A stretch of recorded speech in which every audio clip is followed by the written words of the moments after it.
Welcome to our channel. If you want to set up emergency contacts on your AT&T account, follow this quick guide to ensure important contacts can be reached during emergencies. Step 1. Sign in to your AT&T account by visiting AT.com and clicking on Sign In at the top right corner of the page. Step 2. Navigate to your account profile by clicking on your name or account icon after signing in.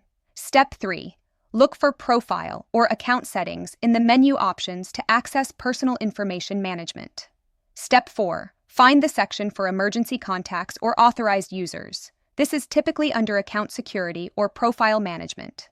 Step 5. Click on Add Emergency Contact or similar option to begin adding contact information. Step 6. Enter the emergency contact's full name, relationship to you, phone number, and email address in the provided fields. Step 7. Specify what permissions or information this emergency contact should have access to, such as account status, billing, or service interruption notifications. Step 8. On your mobile device, also set up emergency contacts through your phone's native settings. On iPhone, go to Health app, tap your profile, then Medical ID. On Android, go to Settings, then Users and Accounts or Safety and Emergency. Step 9. Add ICE, in case of emergency, contacts to your phone's contact list with ICE prefix so first responders can easily identify them. Don't forget to like this video and subscribe to our channel.